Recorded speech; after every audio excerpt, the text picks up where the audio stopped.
and the company was growing so fast, and I just didn't know what to do. I had never managed anything like that.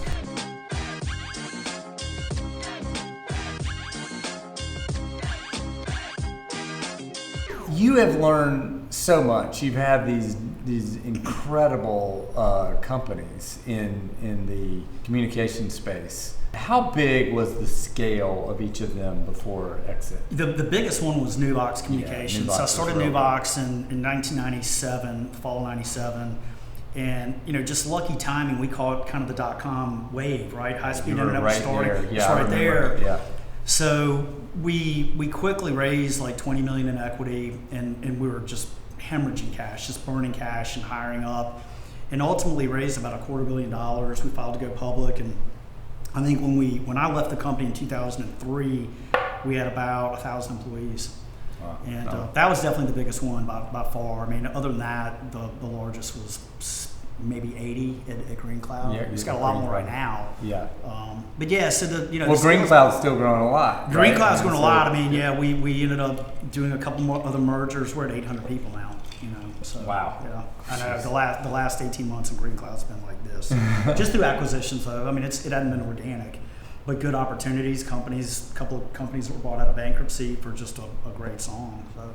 That's awesome. Yeah. I love it. Well, so as you look at that scale, what is the most difficult thing? Tell me a time that was just painful as you were trying to add that much. I think honestly, probably the most painful part of Nuvox was knowing that I was over my skis and being too scared to admit it and be open about it, and finding myself in a place to where I wasn't sleeping, I was working nonstop, I just was not in a good space, and the company was growing so fast, and I just didn't know what to do. I had never managed anything like that.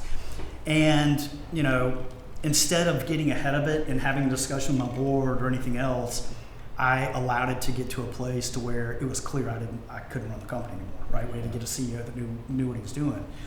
And, I think that was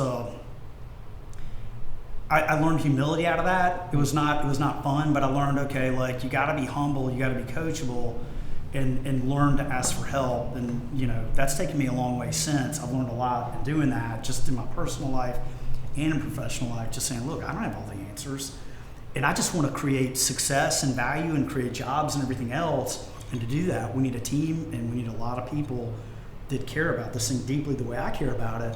But I can't carry the whole bag. I can't. Yeah. So I think everybody's got to kind of learn that lesson at some point, and there's a lot of delegation that comes from that. All right. But learning to delegate's hard. I mean, really is. Yeah.